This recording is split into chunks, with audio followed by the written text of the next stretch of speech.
Hello students, this is chapter 11. In our previous video, we studied solar system, earth, sun and planet. Now we will discuss our next topic, moon. The moon is the natural satellite of the earth. Moon earth का natural satellite है. Like the earth, the moon is round in shape. अर्थ की तरह moon भी round in shape यानी shape में round है, ये round shape का है. The moon is made up of rocks and has no air on it.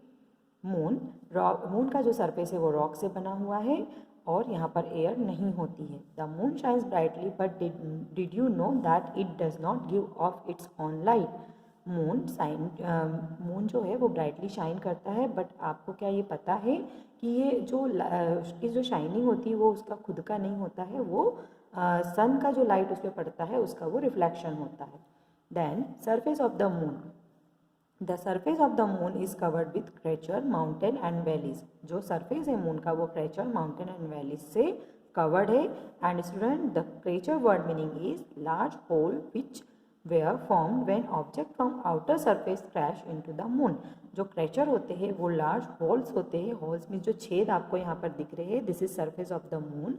तो आउटर सरफेस से जो भी ऑब्जेक्ट यहाँ पे मून सरफेस पे गिरते हैं तो उसके कारण यहाँ पे होल बन जाता है. दैट्स वाई यहाँ का जो सरफेस है वहाँ पे आपको क्रेचर्स दिखेंगे. Okay. Phases of the moon. As the moon circle the earth, different portion of the moon receive light. जब आप सभी को पता होगा कि जो मून है वो अर्थ के चारों ओर रिवॉल्व करता है. तो जब वो रिवॉल्व करता है तो उसके कारण हमें मून के डिफरेंट डिफरेंट पोर्शन नज़र आते हैं, डिफरेंट डिफरेंट शेप नज़र आते हैं. Okay. The changing shape of the moon that we see each night are called the phases of the moon. तो रात में जो हम मून के डिफरेंट डिफरेंट शेप्स जो देखते हैं उसे हम फेसेस ऑफ द मून कहते हैं. There are days on which the moon can not be there are days on which the moon cannot be seen. कुछ दिन ऐसे होते हैं जब मून हमें बिल्कुल भी नहीं दिखाई देता है. The side lit by the sun faces away from the earth. ये इसलिए होता है क्योंकि जो मून का जो सरफेस होता है वो मून का जो सरफेस होता है वो सन से बिल्कुल अपोजिट हो जाता है, यानी यहाँ पे बिल्कुल भी लाइट नहीं पड़ती है, जिसके कारण वहाँ पे पूरा डार्क होता है. And this is called a new moon. इसे न्यू मून कहा जाता है. इन this picture this is new moon, क्योंकि इस समय क्या हो रहा है यहाँ पे देखिए, ये जो मून आपको दिख रहा है इसकी पोजीशन अर्थ, यहाँ हम खड़े हुए, यहाँ से जब हम मून को देखेंगे तो ये वाला पार्ट आपको दिखाई देगा जो कि पूरा डार्क है. तो दैट्स वाई इसे न्यू मून कहा जाता है. Then the moon can be seen as the thin crescent. उसके बाद जब मून आगे की तरफ रिवॉल्व करता है तो मून का जो शेप होता है वो हमें क्रिस्टियन शेप में मिलता है. तो न्यू मून से लेके फुल मून तक का ये वाला जो टर्म है ये कहलाता है वैक्सिंग. ओके. वैक्सिंग टर्म कहलाती है. तो यहाँ न्यू मून जब हमें दिखाई देता है उसके बाद जब ये आगे की तरफ रिवॉल्व करता है, आगे की तरफ बढ़ता है, तो यहाँ से अब हमें, जब हम अर्थ पे खड़े हुए तो यहाँ से हमें मून का ये वाला पार्ट दिख रहा है. इट मीन्स इतने पार्ट पे आपको लाइट दिखेगा और इतने पार्ट पे आपको डार्क दिखेगा यानी अंधेरा दिखेगा. तो this part is called waxing crescent. Okay. It grow into size to become a half moon. ये जब साइज में बढ़ता है यानी यहाँ से फिर इसने आगे की तरफ जब रिवॉल्व किया तो यहाँ से अब हमें मून का हाफ पार्ट जिस पे हमें लाइट दिखता है और हाफ पार्ट जहाँ पे हमें डार्क दिखता है, तो ये वाला पार्ट हमें दिख रहा है, इसे हम कहते हैं फर्स्ट क्वार्टर. हाफ मून का फर्स्ट क्वार्टर है. देन यहाँ से जब वो आगे की तरफ रिवॉल्व करता है तो यहाँ पे हमको अब इस पोजीशन पे हमें यहाँ पे जो मून का पार्ट हम यहाँ अर्थ से देखते हैं तो हमें इतना पोर्शन दिखाई देता है जो कि मोर देन हाफ होता है. So this part is called waxing gibbous. Okay. Then यहाँ से जब वो आगे की तरफ रिवॉल्व करता है तो हमें यहाँ पे अब ये वाला पार्ट दिख रहा है. इस पार्ट पे देखिए पूरी और हमें क्या दिख रहा है, लाइट दिख रहा है. So this part is called full moon. यहाँ पे हमें फुल मून दिखता है. जब आगे की तरफ जब फिर ये और रिवॉल्व करता है तो यहाँ पे फिर डिक्रीजिंग होने लगती है इसकी term. So this terms is called वेनिंग. This terms is called waning. तो यहाँ से जब ये आगे की तरफ रिवॉल्व करता है तो अब हमें यहाँ पे ये वाला पार्ट दिख रहा है, यानी यहाँ पे अब हमें वैनिंग गिबस पार्ट दिखता है जो कि मोर देन हाफ होता है. देन यहाँ से जब ये आगे की तरफ रिवॉल्व करता है तो अब हमें यहाँ अर्थ पे खड़े होकर ये वाला पार्ट शो होता है. ये वाला पार्ट शो होता है मीन्स इतने पार्ट पे हमें लाइट दिखता है और इतने पार्ट पे हमें ब्लैक यानी कि डार्क दिखता है.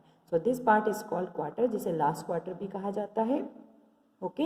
एंड नाउ जब यहाँ से ये आगे की तरफ रिवॉल्व करता है तो अब हमें यहाँ से अर्थ पे खड़े होकर हमें ये वाले पार्ट पे लाइट दिखता है और यहाँ पे डार्कनेस दिखती है. तो हमें सिर्फ इतना ही पार्ट विजिबल होता है जहाँ पे लाइट दिखती है. So this part is called waning crescent. Okay, then यहाँ से फिर ये आगे की तरफ जब रिवॉल्व करता है तो यहाँ पे फिर हम यहाँ अर्थ पे खड़े होकर ये वाले पार्ट को देखते हैं. तो इस पूरे पार्ट पे यहाँ पे हमें ब्लैक दिखता है, डार्क दिखता है. So this part is called new moon. इस तरीके से एक साइकिल कंप्लीट होती है और मून का एक रिवॉल्व कंप्लीट होता है. तो मून अपना एक रिवॉल्यूशन कंप्लीट करने में 29 डेज लगाते हैं और इन 29 डेज में हमें मून के डिफरेंट पोर्शन के कारण उसके डिफरेंट शेप्स नज़र आते हैं. So this is called phases of the moon. Now our next topic is landing on the moon. Moon पर landing. The first man to go to the moon were the crew of the American space mission Apollo 11. जो first crew गया था moon के ऊपर वो था American space mission था, जो अपोलो 11 था. Apollo 11 carried 3 American astronaut. Apollo 11 ने 3 अमेरिकन एस्ट्रोनॉट्स को लेकर गया था. First is Neil Armstrong, second is Edwin Aldrin and third is Michael Collins. Neil Armstrong become the first man to set foot on the moon on July 20, 1969. Neil Armstrong पहले ऐसे person थे जिन्होंने moon पर first step रखा था और ये कब रखा था? जुलाई 20, 1969 को.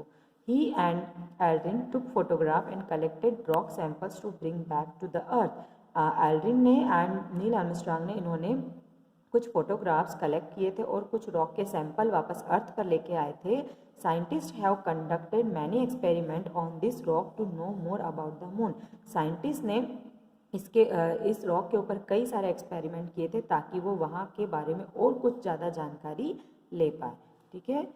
सो I hope you all understand properly. So see in this picture, this is first man on the moon. ये आपको पिक्चर दिखाई दे रहा है जिसमें नील आर्मस्ट्रांग फर्स्ट पर्सन थे जो कि मून पर गए थे. और and this is surface of the moon.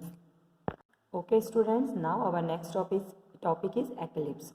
When a heavenly body is eclipsed, it is hidden. जब कोई heavenly body eclipsed होती है तो वो hidden यानी कि छुप जाती है, वो दिखाई नहीं देती है. An eclipse happen when the sun, earth and the moon come in straight line. जब eclipse होते हैं तो कब होते हैं? जब sun, earth and moon straight line में आ जाती है यानी एक सीध में आ जाते हैं. Either the earth come between the moon and the sun or the moon comes between the sun and the earth. या तो earth comes between moon and the sun. Moon और सन के बीच में या तो अर्थ आ जाती है या तो फिर क्या होता है?